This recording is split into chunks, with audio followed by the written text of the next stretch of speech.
السلام عليكم ورحمة الله وبركاته. ازيكم حبايب قلبي، عاملين ايه؟ يا رب تكونوا بخير. اللهم صل وسلم وبارك على سيدنا محمد. حبايبي وحشتوني، يا رب دايما كده بصحة، يا رب دايما لا فاقدين ولا مفقودين يا حبايب قلبي. بتعملي ايه يا ام وعد؟ والله النهارده مطلوب مني زي اوردر بالظبط كده ورق عنب للتفريز. اكتر من مره حد خده مني، انا مفرزاه. يعني اللي بيبقى عشمان ام وعد ما عندكيش كيس ورق عنب، طبعا ما بقدرش اقول لحبايبي ايه ما فيش. وفي نفس الوقت عشان الاكلات اللي احنا بنعملها في موسم ورق العنب احيانا بتطلب مننا صينيه محشي مشكله، فلازم يكون فيها انواع المحشي كلها. برضو انا مفرزه انواع كتير ما عدا حبايب قلب البتنجان والكوسه والفلفل والحاجات دي كلها، لا انا ما بفرزهاش. ورق العنب النهارده طبعا هي طريقه مش جديده، بس الجديد بالنسبه لي انا ان انا كنت بحطه في ايه، في شنطه بيضه وارميه كده في الفريزر. المره دي شفت طريقه عجبتني قوي قوي قوي، وقلت تشاركوني ايه بقى يومي واحنا شغالين في ورق الايه، العنب يا حبايب قلبي. صلوا على النبي. وورقه العنب المحبوبه للتفريز اللي بتبقى طريه، اللي بنمسكها كده يا حبايب قلبي. شايفين ورقه العنب عملنا فيها ايه؟ ام وعد مفيش بياعه هتخلينا نقعد نعمل كده في ورق العنب. انا معاكم يا حبايب قلبي. طب احنا لنا عنين بقى نشوف ورقه العنب دي معنى ايه. ورقه العنب الخضراء اللي مش زرقاء، مش زرقاء حبايب قلبي، في ورقه عنب تشموها كانكم شامين فيها ريحه عنب. ام وعد بيقولوا احيانا بيبقى مش ورق عنب، احيانا بيبقى ورق توت، احيانا يا حبايب قلبي بيبقى ورق فراوله.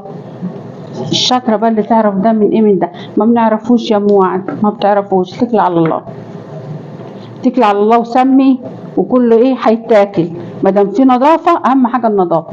طب ده مش هيتغسل يا ام وعد؟ لا انا مش هغسله. انا ده يا حبايب قلبي زي ما انتم شايفين كده بشيل القمع بتاعه.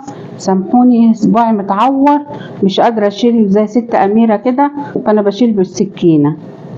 من ايه، بنسويه على بعضه كده. وكمان ايه، احنا مش جايبينه ملخبط، يعني في بياعين بيبقوا منزلين. شايفين يا حبايب قلبي؟ شايفين؟ اللهم صل وسلم وبارك على سيدنا محمد. كل ورقه بقى بتاخد على قد ايه ما بتاخد من الرز. لف ورق العنب مزاج. طبعا في بنات مبتدئه ما بتعرفش تلفه، اتعلمي يا حبيبه قلبي.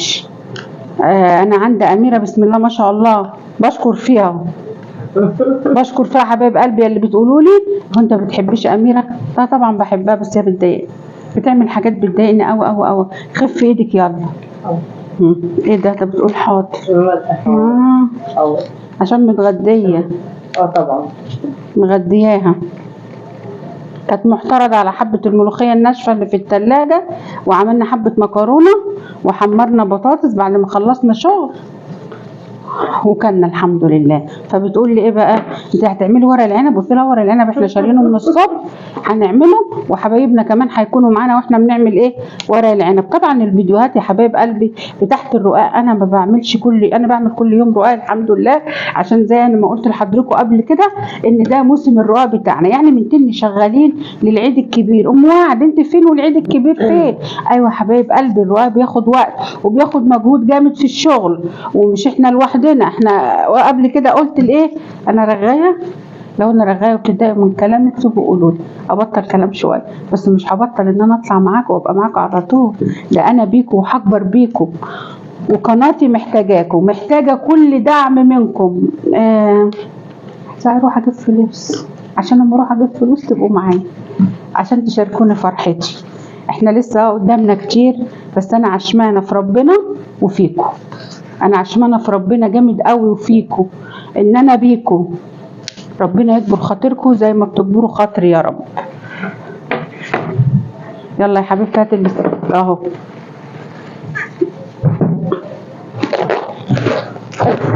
في حاجه كمان يا حبايب قلبي، انا ما جبت ورق العنب جبت كل ربع لوحده. ليه يا ام وعد؟ عشان ابقى عارفه اللي موديه لها الكميه. قالت لي كده. انا لما باجي اعمل يا ام وعد بعمل كل ربع لوحده. انا اي نعم عندي الميزان، بس هياخد معايا ايه وقت لو انا جبته على بعضه يا حبايب قلبي. وايه، اللهم صل وسلم وبارك على سيدنا محمد. تعالي يا مرمر.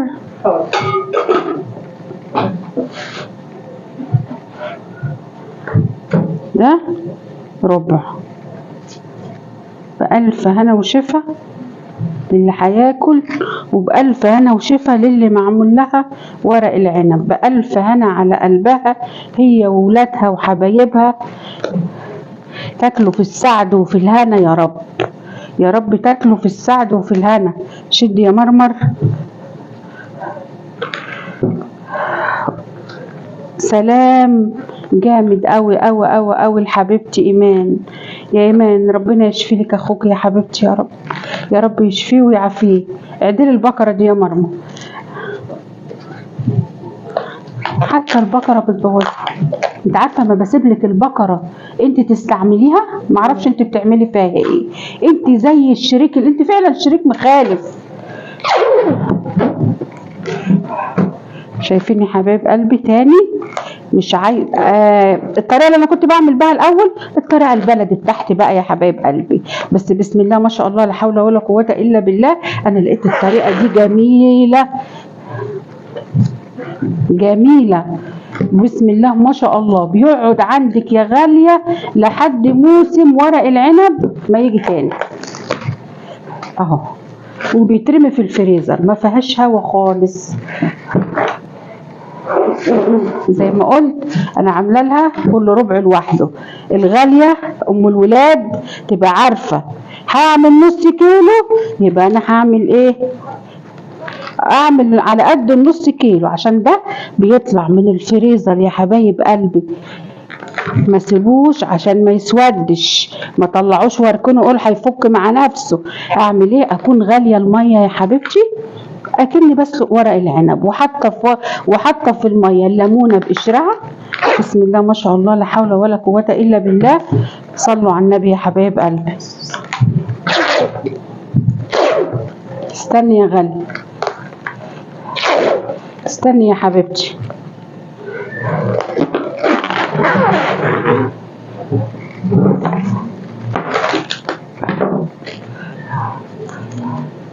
كده يا حبايب قلبي الميه بتغلي بسم الله ما شاء الله لا حول ولا قوه الا بالله، زي ما قلنا كده، وفيها الليمونه، نحصر عصره الليمونه بسم الله ما شاء الله لا حول ولا قوه الا بالله، ونرمي القشر. الميه غليت بنزل ورق العنب يا حبايب قلبي في قلب الميه، بيطلع اخضر. اهلا اهلا اهلا اهلا اهلا. امال لو مش متغديه كنت عملت فيا ايه؟ اهلا. تعبتني تعبتني تعبتني. ربنا يهديك يا بنتي عليا، مش عارفه انت محسوده ولا ايه؟ اكتبوا لي في التعليقات يا حبايب قلبي، ارقيها ولا اعمل فيها ايه؟ جايه في الموسم وبتعمل معايا عمايل ما يعملهاش طفل في ابتدائي. انتوا عارفين يا حبايب قلبي اللفه ديت لها مكنه مش لاقياها، معرفش وديتها فين. بسم الله ما شاء الله لا حول ولا قوه الا بالله. ايه يا ام وعد دول بس اللي انت عملتيهم؟ ده يا حبايب قلبي كيلو الا ربع. ده يا حبايبي كيلو الا ربع ورق عنب. شايفين الربع كيلو عمل ايه؟ اهم حاجه مش هتضل في الفريزر يا حبايب قلبي. الكميه الكبيره انا موصيه الفلاح هيجيب لي شوال ورق عنب هفرزه قدامكم، يعني في كذا زبونه طالبه ورق عنب جاهز من عندي اعمله لها عشان ما فيش وقت عندهم، فانا وصيت الفلاح هيجيب لي ورق عنب الورقه الصغيره المخضره يا حبايب قلبي، امسكها كده ترجع تفتح تاني وما تتقطعش. هو ده البلدي. طولت عليكم، يا رب تكونوا ايه النهارده خدنا افاده مع بعض. طبعا انتوا شطار واحسن مني وبتعملوا كل حاجه. عملت ورق العنب الكميه البسيطه دي قدامكم، والكميه الكبيره اللي هعملها برضو اول ما تيجي هشتغل فيها قدامكم.